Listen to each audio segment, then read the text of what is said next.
Are you ready to act like you know what you're talking about? Let's act like it. So a question comes in for you, Daniel. How do you know when a relationship is over? When is it time to move on and be with yourself and your self-love as opposed to focusing on another? Well, I think the first answer that comes to mind is if someone states that it's over. And if they hear themselves stating that and then they still believe it, it's probably a good sign that it might really be coming to some sort of transition.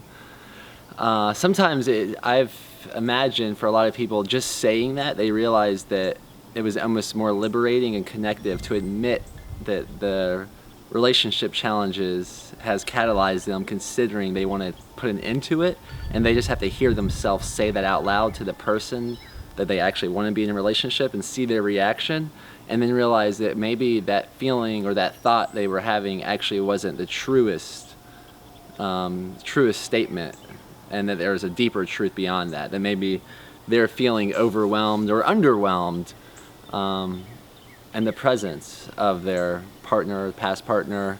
So that would be the quickest way, I think. Now, if you're wanting to decide to end a relationship yourself, I would definitely, before just jumping to that conclusion, I would talk about what that would look like, maybe what would be the pros or cons of ending this relationship. Why do you think you want to end it? What would happen if you ended it? Like, are y'all living together? Do you share a business? Do you share a dog? Do you share kids? These are all things to keep in mind, and depending on the type of relationship it is, for a marriage, I would recommend, unless there's some sort of abuse or some sort of danger, I would highly recommend sticking through it if you can, like really giving it, taking yourself back to the day that you made the vows to stick with this person for your whole life, and really feel into what you felt like in that moment, and realize what is the difference that you're feeling now and where that gap happened, and how can we bridge that gap to the way that, not how it used to be, but how I can evoke that feeling again of being chemically connected and having our communication and compatibility being as high as it can be, without thinking I just have to end this because I can't handle myself in this person's presence anymore.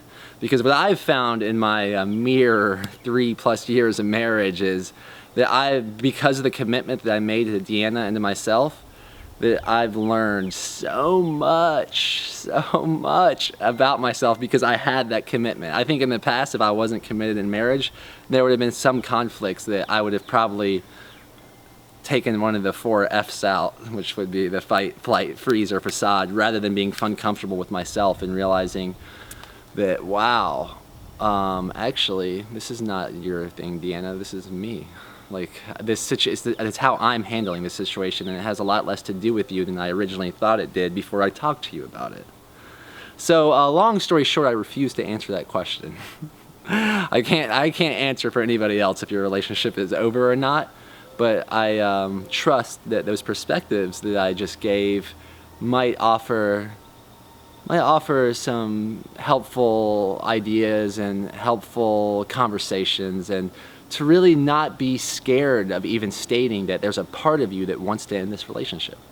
Because that might be true. There might be a part of you that wants to end this relationship, but there might be buried under that part of you, there might be a much larger part or much more parts of you that want that relationship to work out.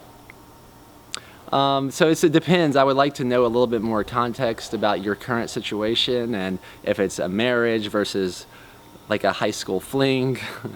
These are all kind of things to take into account.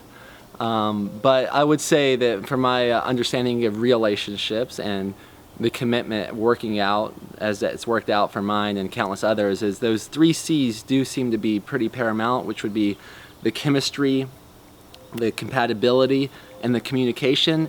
And meaning the chemistry is the probably the most important factor for a long-term relationship.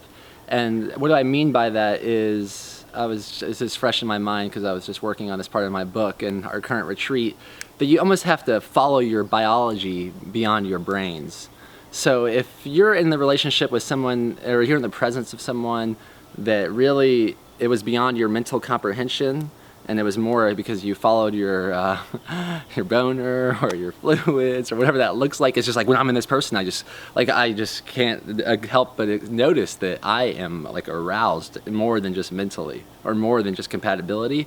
But I think there's a chance that chemistry is really what's going to maintain a long relationship, and that really to be valued and to be honored and is sacred. It's sacred to feel that aroused, because that is your biology, and some would argue that's our main purpose here on Earth, is to pass our genes along in the most advantageous way. And if you have your biology reacting to that person like that, that's probably a good sign that you're in the good presence and you have a good chance of having a really valuable relationship. Whereas if you just rationalize that, oh, I'm just going to settle with this person because I can't find, if that's how your relationship started, that I can't find anyone else, and this person's available and they're single and they just got done with the relationship and they seem like easy to get, and that's how your relationship started, that might be more of a unstable grounds to reconsider that this house/relationship was built on sand rather than a solid foundation. And that might be an easier one to let go. But in reality, once again, I'm not going to answer that question. Thanks for asking. And depending on how long the cameraman keeps me trapped at his humble abode / the ultra spiritual temple, I'm going to consider sticking to my commitment of continuing answering these questions of the day. So if you care to share or care to ask me a question, look up Daniel Eisenman, the Freedom Catalyst, on YouTube and Facebook, and like my fan page and start commenting on these videos and ask what you want to be answered.